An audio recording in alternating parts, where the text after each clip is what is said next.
Hello, and welcome to this launch event for the new book, Secular Power Europe and Islam, Identity and Foreign Policy.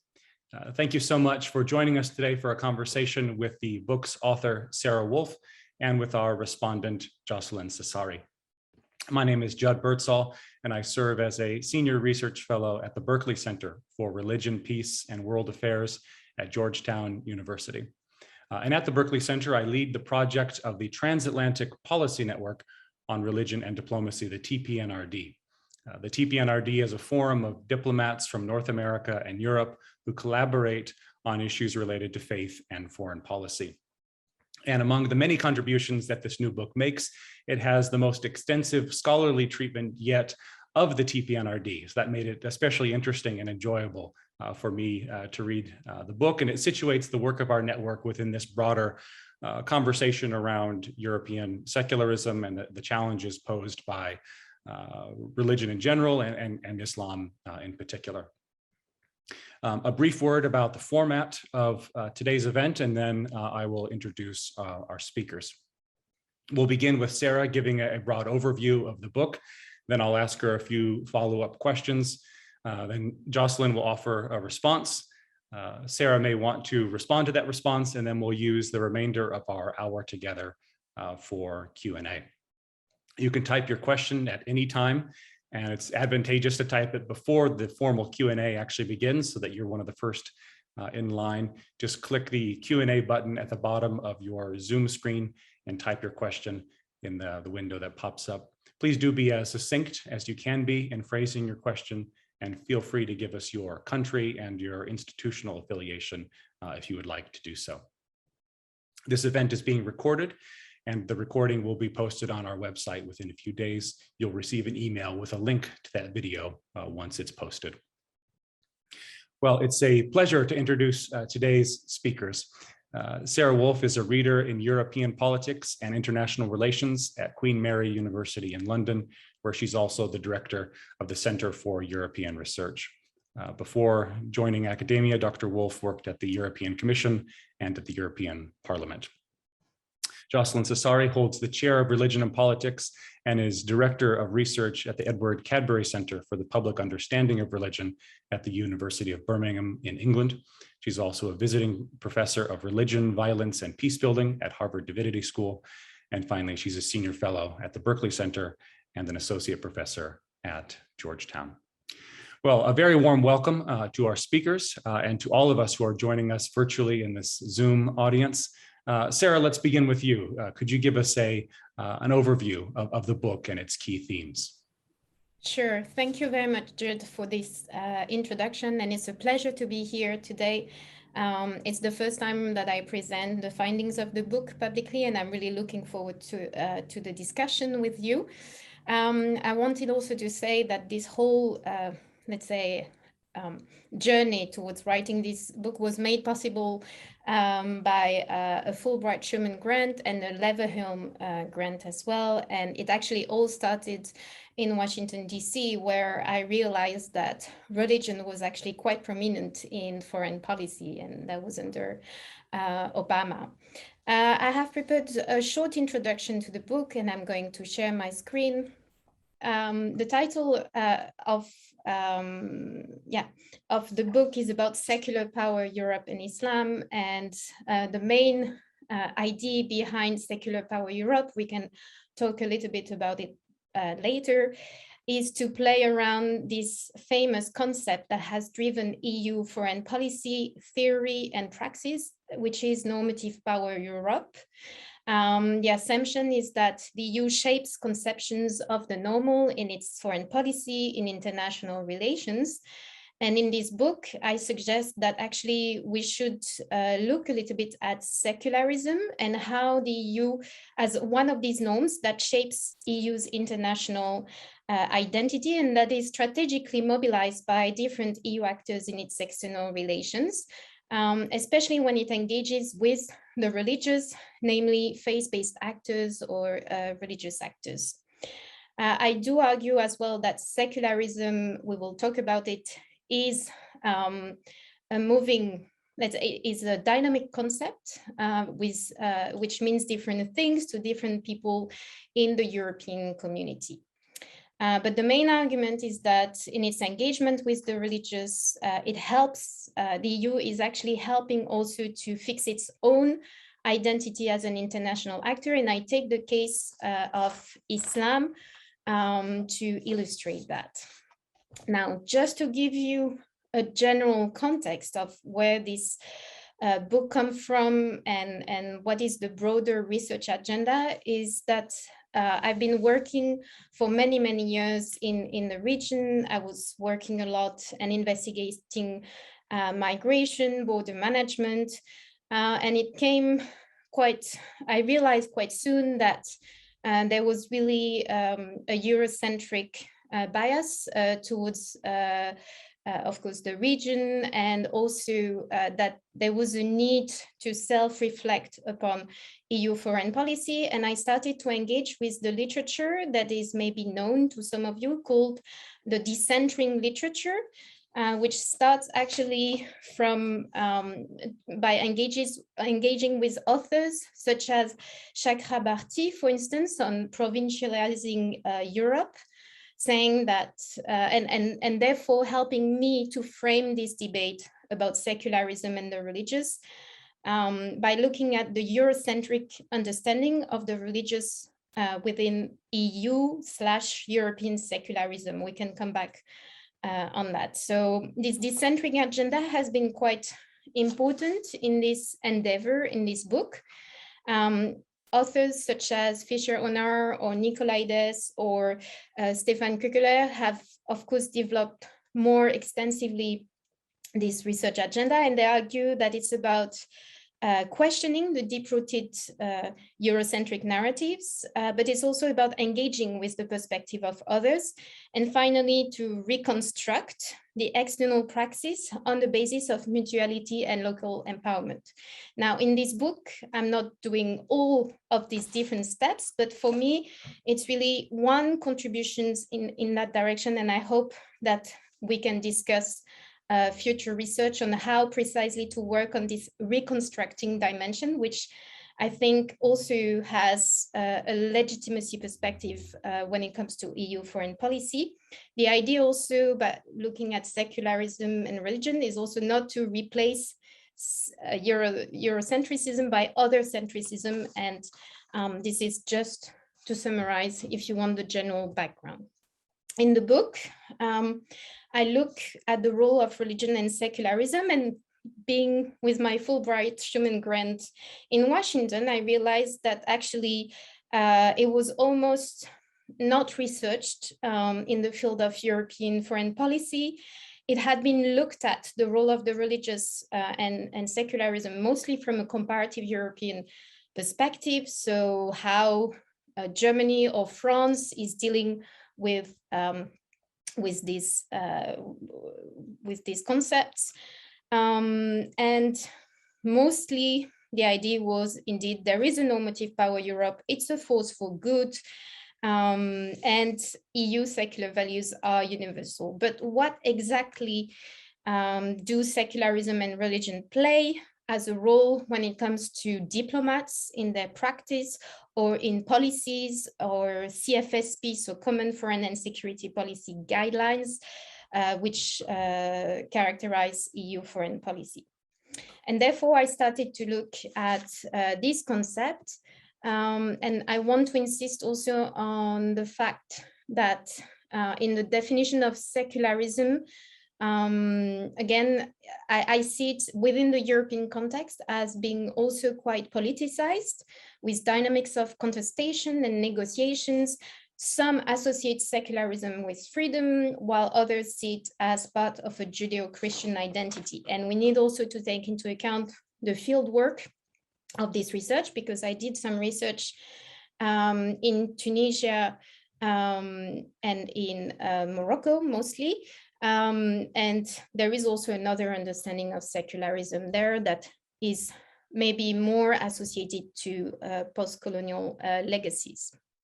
The theoretical contribution I borrowed it mostly from Anthony Giddens. You might have heard about the concept of ontological security. So looking at the self and trying to understand how it can be an individual, but this is translated to states or to organizations such as the European Union, try to have some practices and some autobiography, a narrative that gives trust and confidence in oneself, so in one's identity as an international actor.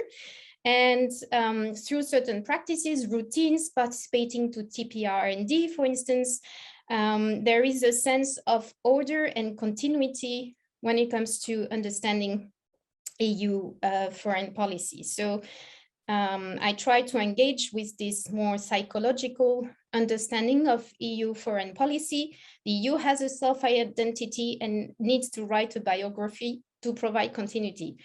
What is this autobiography when it comes to the religious and the secular? We have actually very little data, very little evidence. And I think my main contribution compared to other colleagues who have worked on this issue is precisely to concentrate on the EU and EU institutions. Of course, I speak about Europe because it's always impossible to talk about secularism and religion without looking at the diversity of the state-religion relationship in different EU countries. But because I focus on external action, I have actually conducted several interviews with EU diplomats who work for the European External Action Service. So for the audience based in the US, maybe the equivalent of the State Department, but coordinated at EU level. And I have also conducted some interviews, of course, with diplomats in European capitals and abroad as well.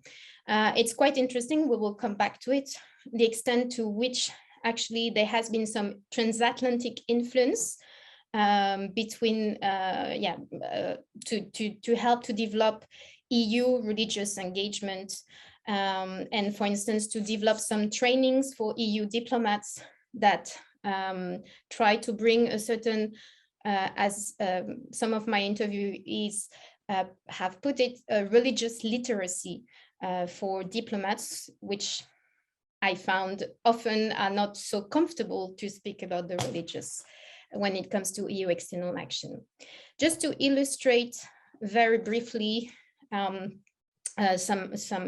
why I argue that the EU has a secular autobiography and narrative, just some quotation from different EU diplomats, and the most relevant one for this book were the high representatives. So you have here Javier Solana. We were back, of course, in 2003.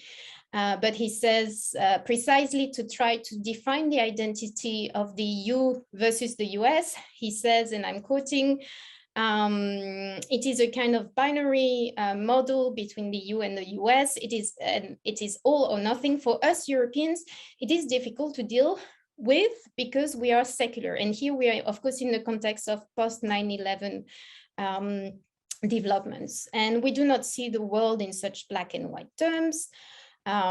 So that's just an illustration to show you how the narrative has been developed and how secularism is used to shape or to influence this narrative, and how it's being socially constructed. And I also tend to agree with my colleague from King's College, who has done some studies. So her name is Gutowski. She has looked at the secular habitus. She goes back to Bourdieu to try to see also how certain EU member states have dealt with secularism. And to some extent, we find it in EU institutions, although in the book, I don't say it's a completely fixed and completely set in stone, because we also see there is increasingly politicization of this concept, especially in the European Parliament. And some of my colleagues have been working on that, such as François Fauré as well, looking at how different European members of European Parliament have been, if you want, looking at the religious and secularism as political values and politicized it quite importantly. A second example is just this quotation as well from the previous High Representative, who was actually trying to develop her vision of a post-conflict Syria. And she says, it has to be united, not divided, secular, inclusive, and with space for all minority groups. So there is a real wish to see secularism be part of the future of that country. And I must say that this High Representative has played an important role in all the religious engagement and in developing also what I look at a little bit in the book, this global exchange on religion in society, which is now maybe not so much the focus of EU diplomats at the moment. But it was just to show you how it's been used in the discourse to illustrate it of the European Union and some of the policymakers and diplomats. I will just finish on this slide. You can indeed, we will talk about the book more in depth, and you can have a look at it as well. But I have 3 case studies where I try to investigate to what extent this secular identity is visible in EU practices and EU narratives. So after the theoretical framework, I have a chapter where I look at mostly, so the cooperation that's of course more traditional securitization vision of religion, but to what extent the EU has cooperated with countries such as Jordan, with here the logo of the Amman message that has been, where initiatives have been also funded by the European Union to support a peaceful Islam, or how it has engaged with Morocco about the Islam du juste milieu. So again, a moderate Islam, and to what extent in the end, these initiatives also have, let's say, shown that the EU sometimes behaves like a Westphalian state that wants to govern or to moderate religions. So it is linked to also its physical security. There is a chapter on EU's religious diplomacy. So you have 2 examples, the TPRND logo, and of course you have this blog on religion and diplomacy that Jude is leading on, and this global exchange on religion in society, which I think was quite a progressive initiative of the European External Action Service to allow civil society and faith-based actors to also give their views on the future of EU foreign policy. That was initiated in 2019, but I think with the pandemic and the change of High Representative to Josep Borrell, this has maybe has been less prominent. And finally, there is a discussion on fighting blasphemy and promoting freedom of religion or belief. Again, here it's freedom of religion or belief is maybe a more debatable topic within the EU, with that has been more instrumentalized. And we can talk about the special envoy, Jan Figel, and all the different tools that have been developed to support freedom of religion or belief, but is highly, I think, politicized. So I will stop here, but my argument is that even though it is a moving target, and even though there is politicization, I think EU institutions and EU diplomats tend to have a secular understanding and vision of religion in international relations. And then we could discuss if that has some implication for its own identity, and what is the impact or the relationship between this external action, foreign policy, and the domestic. I'm not looking too much at the domestic, but I'm sure there will be questions or debate about that. So thank you very much for your attention. And Jude, the floor is yours. Great. Well, thank you so much, Sarah, for that very helpful and engaging overview of some of the key concepts and case studies in the book.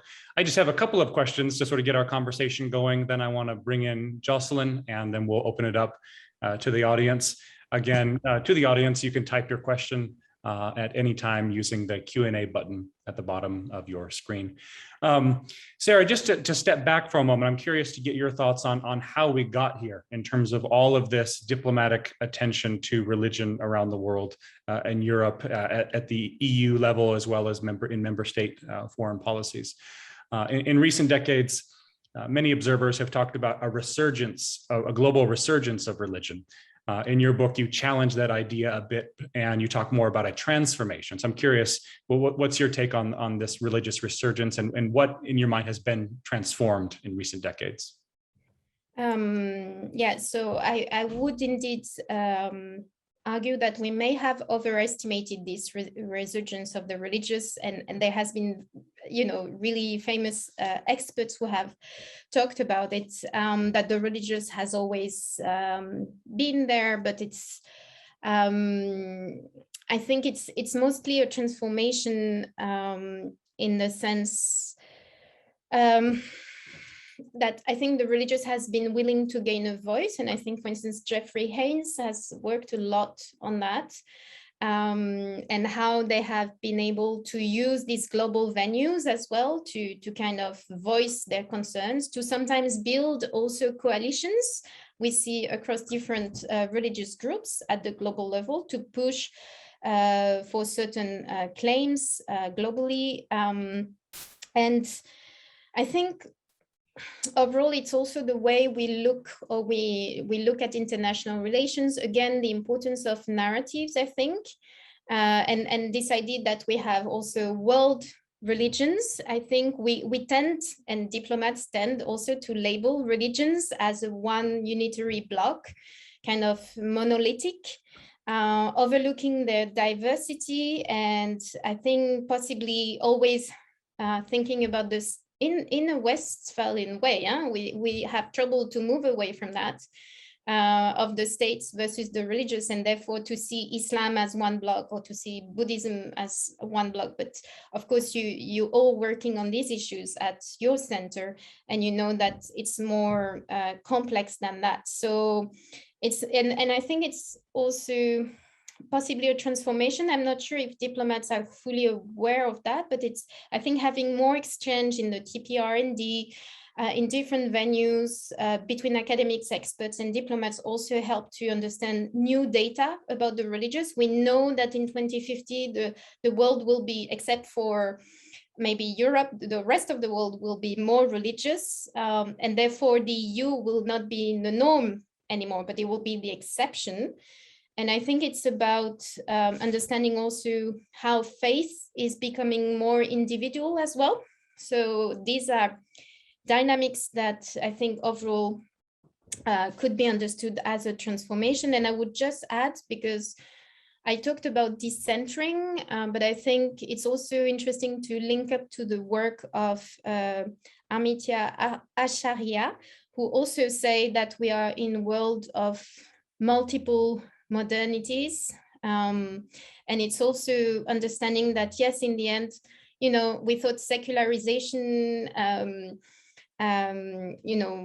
was an end product and would help to have more liberal modernity and so on, but it's more complex than that. And actually, there are multiple modernities on offer, and the EU or the US are just one of them.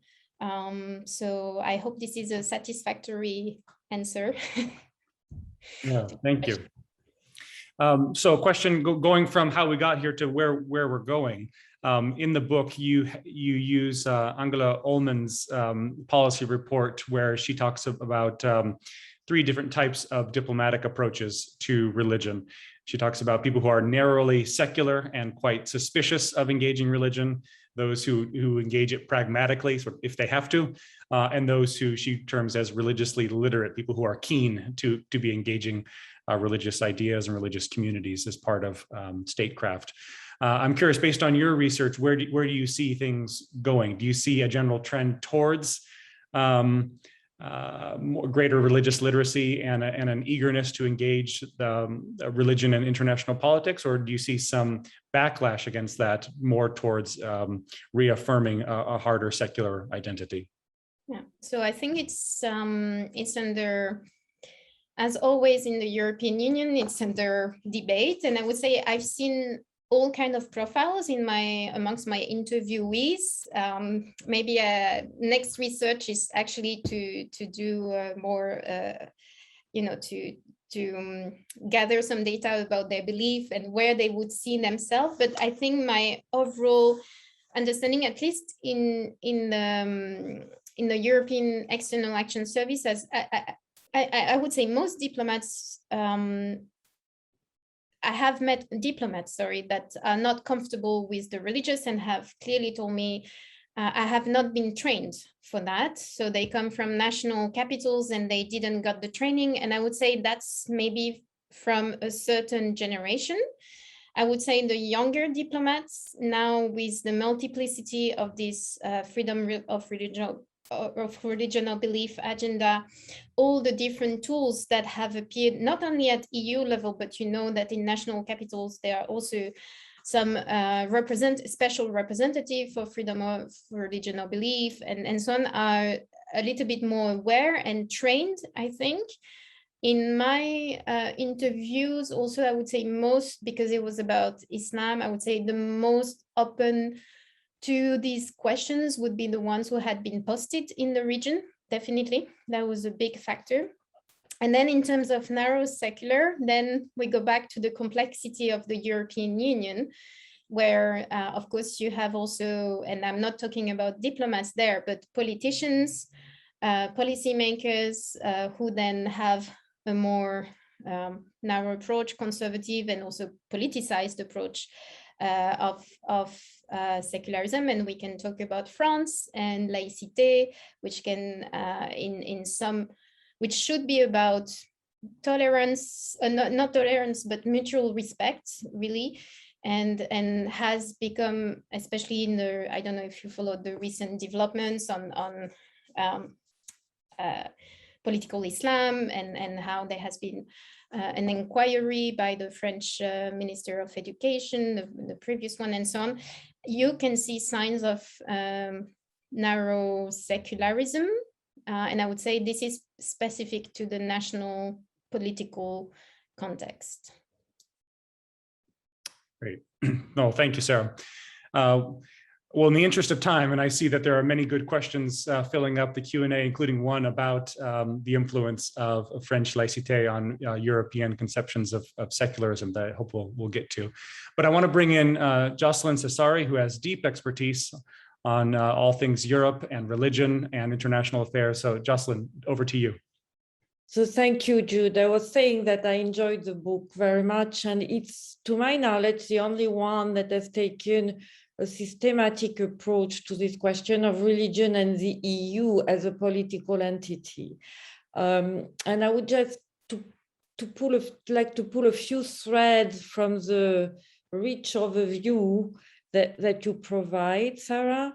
The first one is really about what is secularism, because there are two threads in the book, and it's also, I would say, all around us. There is the attempt by scholars to define it with all the, I would say, disappointment that the initial paradigm of secularization, which meant differentiation of religion at the state level and privatization at the social level and decline of personal religiosity, this has not been really achieved, even in the temple, and the pun is intended, of secularization. Europe and the US, I would say, has never been really conform to this paradigm. So it doesn't work, not only because it has expanded tremendously and countries are going through secularizations that are not conform to this model. One of my friends always say, you know, India doesn't separate.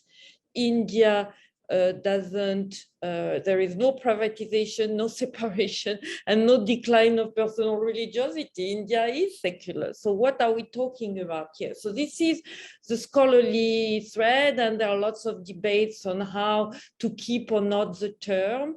I am on the side of the people who said we should keep it because people are using it. And what you show in your book is a good example. Everybody, all these political actors have an idea of what secularism is. And in this sense, for me, it's more an ideology than a concept.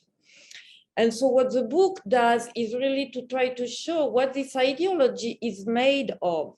And it's quite interesting to see indeed this attempt to present the EU as a sort of unity or political unity behind some of the values of liberalism, individual rights, and I would say marginalization of religion to achieve these goals.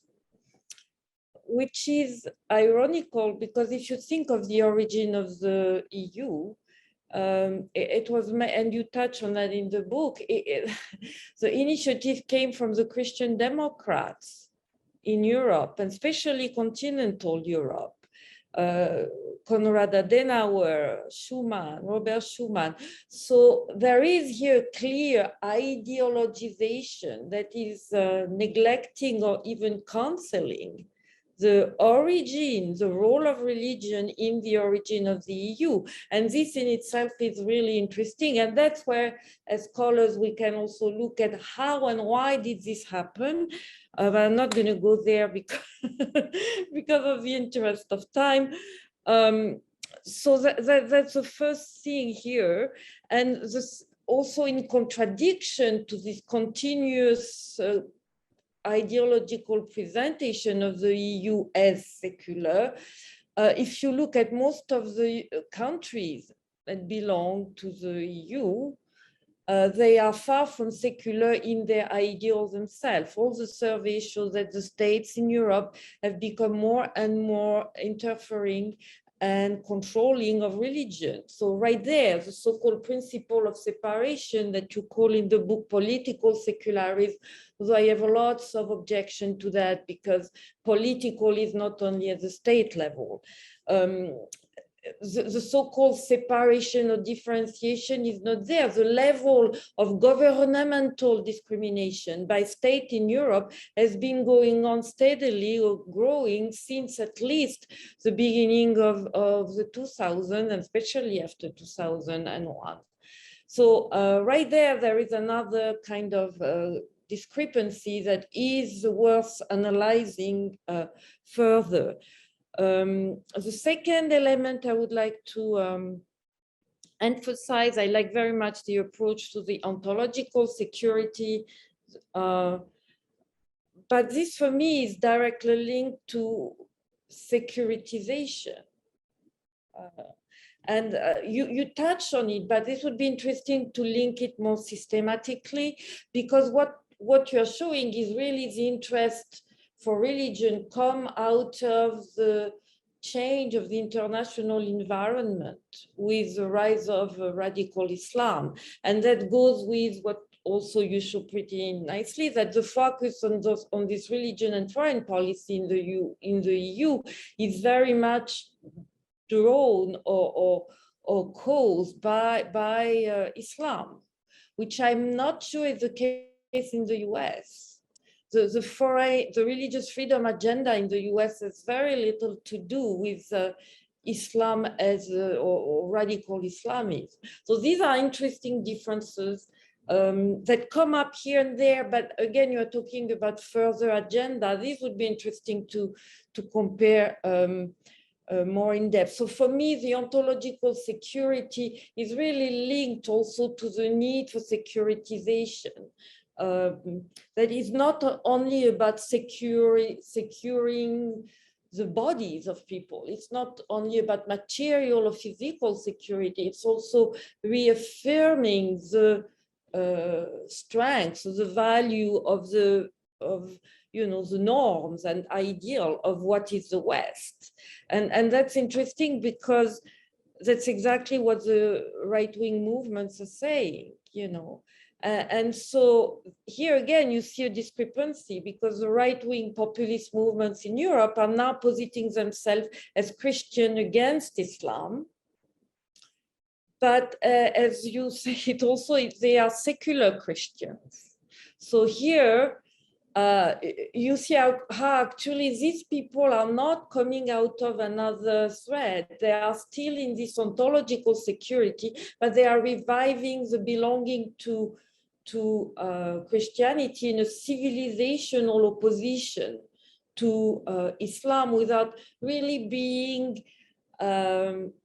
invested in religion like you would hear or see the white supremacists stand in with the same populist agenda in the US, but who are very much more concerned by religious praxis. So this is also an interesting difference here. And one thing that I found intriguing is that the more affirming is the secular or secularist, I would say, position of these leaders, the more it is a civilizational project against Islam. So the populists who mobilize Christianity are doing exactly the same thing. It's also a civilizational positioning against Islam. And there are two things that I didn't see very much in the book, and I'm very interested by that. The first one is the whole debate on the constitution for the EU that never completely succeeded, and the debate on introducing Christianity in the EU identity. That was, you know, that you have here the matrix of what the populists will do later. And the second, it goes back to one of the questions that is in the Q&A, which is, after all, religion is managed nationally, and the EU as a more, I would say, symbolic than a policy-making role, although you show that there are lots of diplomatic mobilization, but at the end of the day, where is the law?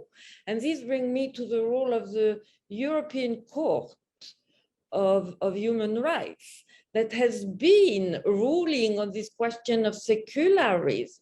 And I would say that the French model that some of our members of the audience are raising, it doesn't show up so much at the diplomatic level. It shows up, and for me, this is more crucial actually. And that the second level beyond the state institution, that is the more troubling. It's the sort of uniformization of public spaces in Europe that are indeed taking their clue from the French way, which is the most limiting, to say the least, about religion in public space. And you can see that in the last ruling of the European Court of Human Rights. And that's interesting because the UK, which is now out, was already before being out contesting or opposing this trend of the European Court of Human Rights and trying to find alternative. So at the end, if I go back to where I start, you know, after all, the EU was a project of Christian Democrat, continental Christian Democrat. And at the end, when if the UK goes out, it still remains a project influenced by Christianity in continental Europe with all the flaws and limitations I just mentioned. So I stop there because we still want time with our audience and also your feedback, of course. Thank you so much, Jocelyn, for your remarks. And you've anticipated a number of the questions that people have posed already in the Q&A. So thank you so much. Sarah, do you want to respond to Jocelyn? Mary, maybe very briefly, and thank you for all the food for thought you're bringing. Just so on secularism, I've been struggling with the definition and doing a lot of research on it. And that's why, as I said, some people really have a Judeo-Christian understanding of it, and others see it more functional. But as you say, actually in the political context of the European Union, especially if you think also about what Eastern European leaders such as Viktor Orban declare about Christianity, there is a whole it is ideological, and I agree, but I think within the EU you have constantly this you talk to members of European Parliament, and here you have really politicization and political conflict and contestation around these values and this concept. If you speak to diplomats, they try to have a more functional approach, at least in their day-to-day, I would say, work. But overall, indeed, especially vis-a-vis Islam, it then, as you say, might actually have the counter effect than what diplomats want to avoid, which is the shock décivilisation and so on. So it might be sometimes counterproductive, but I've seen amongst, again, different kind of diplomats with different kind of ideas about it. So those who see it more, also freedom of religion or belief more as with a human rights, understanding, and others with more value. So, but it's extremely interesting. On also ontological security, I think indeed, as you say, it's linked to securitization. I've dealt with securitization theory so much in migration that I wanted a little bit to play with another theory, but it's very much linked, and it would be interesting to understand whether it's physical, like a securitization that then brings this ontological insecurity, or vice versa. And I think the two indeed go together, and it can be also about not only bodies but symbolical. But what is really interesting also is this whole inability, I think, of EU institutions to just deal with dissonances and differences, and the fact that Islam is not something just to be treated as a foreign object, a foreign religion, but it's something from home. And we have Muslims citizens, we have a big community, and I don't think there is, I mean, you've been working on this issue on Islamophobia and so on. There has been some initiatives, but I think all what I describe in the book, and why is it towards Islam, I think because there are some really big problems or inside the European Union that are not being dealt with, and you raise them also with the rise of Euroscepticism linked to anti-immigration, linked to right-wing Christianity. On the debate on constitution and EU introducing Christian identity, indeed, you're right. You also reminded well the audience about the origins of the European integration that were linked to a Christian democratic understanding as well behind peace and so on. It's interesting also to note that the EU has, I didn't mention it, but it has Article 17 of the Treaty on the Functioning of the EU that enables religious leaders to gather and to have to give their opinion to the Commission about policy initiatives. We can debate who is being invited and who represent the religious in these meetings. That's quite interesting, but it was initially initiated by Jacques Delors, who wanted a soul for Europe. Again, he was a socialist, but I think he had the same kind of idea. And it's interesting that you concur, I mean, to say that there is a strong influence of French laïcité, maybe in a narrow way. And I think if we look at laïcité in France since 1905, I mean, it hasn't, it hasn't been very successful, I would say, given the recent developments. And it's interesting because here in the Netherlands, where I'm speaking from, there is also a debate, and people and diplomats are interesting to hear about the laïcité model. So yes, this could be further research, but I will stop here to leave some time for questions. Very good. Thank you, Jocelyn. Thank you, Sarah. Number of good questions here that build on the comments you've already made. You've talked a lot about secularism. Let me just put together two questions, one from Roger Trigg, where he asks, how far have specifically French ideas of laïcité dominated European ideas of secularism? And then connected with that, a question from Hilary Silver, where she asks you to further unpack this term secularism, noting that for some, secularism means freedom of religion.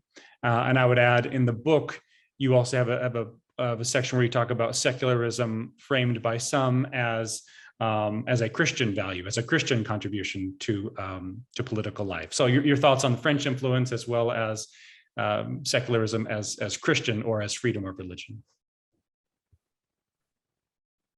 Yeah, so I'm not yet an expert of French laïcité, but of course it's difficult to avoid it. I'm French myself, so I have a little sense of, and I have interviewed French diplomats actually also for this book. So, but I think France has been always, due to the laïcité model, in terms of diplomacy and foreign policy, quite ahead and innovative in terms of establishing relations with these world religions. So I think, and the representation to the Vatican and these kind of things. So it had historically a strong role. And there has been also this, I speak about this special unit that was also created under Kouchner, also to think about the religious in French diplomacy. So they've been quite ahead, and therefore maybe this could have explained a little bit how they have at least socialized or influenced or exchange about ideas with other European diplomats. And I think at least in the Syrian crisis, which is a moment that where all these tools, freedom of religion or belief and guidelines and actions have really been prominent at EU level. I think there was also this idea that, and it's historical, that France has always been protecting Christian minorities in the Middle East. I mean, you can go back to François Ier and so on, but, and I think this has been dominating also the debate, members of parliament, members of European parliaments that have been quite active in protecting minorities. At least that was the discourse, but in practice, it was mostly Christian minorities, and this was visible in debates in European Parliament. And I think there has been some also debate on whether freedom of religion was mobilized to protect Christian minorities abroad only, or more generally religious minorities. So, but I would say I would need to do more precise research on to quantify the exact influence, which I don't dare to comment on at the moment, but there is an influence. And I think, Jocelyn, in terms of public space, you also concur that maybe because of this transformation of the religious and a lack of knowledge, maybe a lack of expertise, to which such venues such as TPRND or other transatlantic networks have been trying to fill, then maybe this model, you know, is being debated as a possible solution. And there was a second question on secularism, that it means freedom of religion for some. I don't remember the question, sorry. Oh, right, yeah. So it was that it can be, secularism can be freedom of religion and practice and belief. And then I also mentioned that in your book, you talked about secularism being framed by some as a Christian contribution. So something that's not opposed to Christianity. No. And again, I think I don't have a definite answer. I think it's an open debate, and it's the more we have this illiberal regimes within Europe also mobilizing this Christian discourse, the more there is a contestation. I think mostly in the diplomats I have met at the EES, some also at the European Commission, because some of them were dealing with freedom of religion of belief, had this more human rights, more kind of approach, mobilizing Article 18 of the Universal Declaration and developing real practical tools.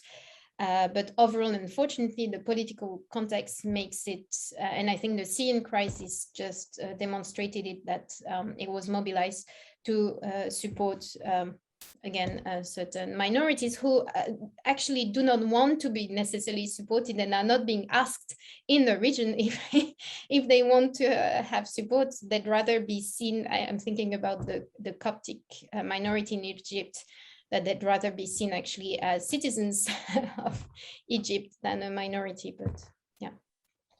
Can I add something on secularism? Yes, please.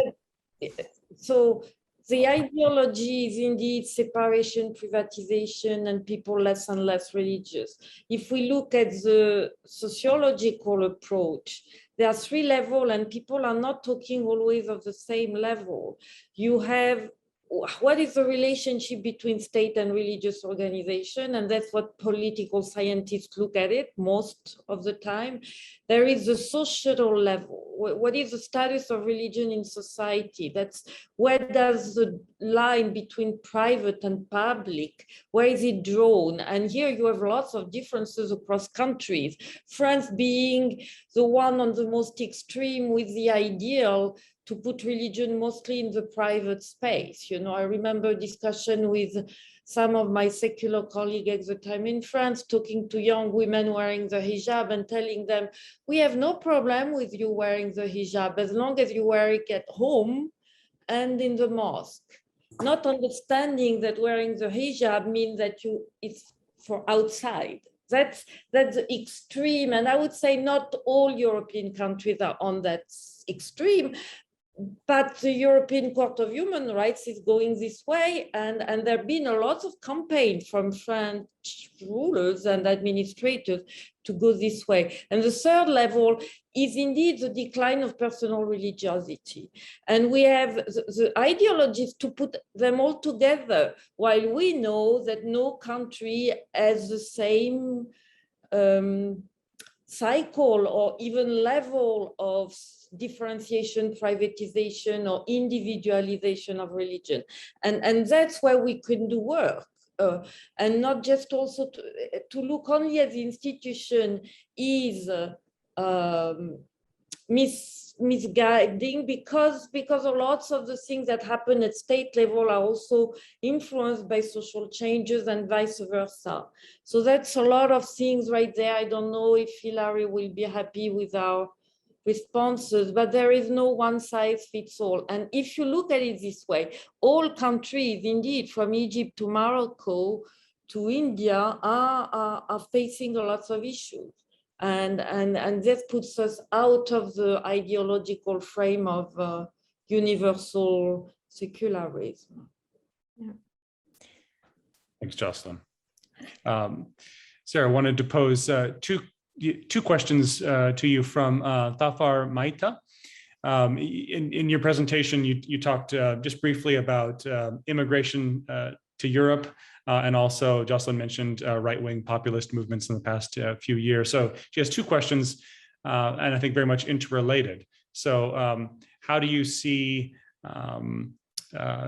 immigration trends towards Europe affecting its secular identity, and also then the sort of response from Christian identitarian national populists? How do you see those 2 trends converging and influencing Europe's self-conception? Sorry.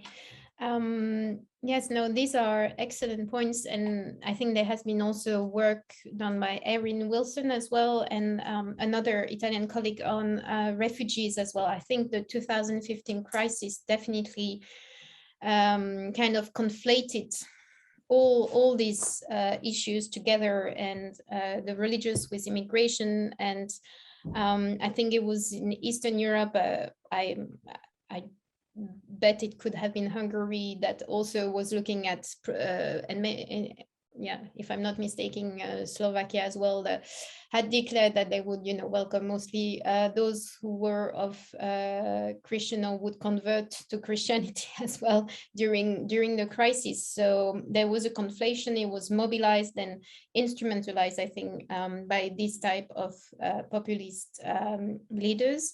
In terms of whether, I think the question was whether, if I read correctly, has secularism has been imposed as well, or secular values on some generation of immigrants. I wouldn't have the right expertise to answer. I think maybe Jocelyn would be able to comment on that. And again, I'm French, so I have only the experience of the French approach, which in recent years, not in my time, I would say, when I was at school and so on, but I think in the past 5 years especially, it's been quite an aggressive sometimes and a narrow understanding of laicity.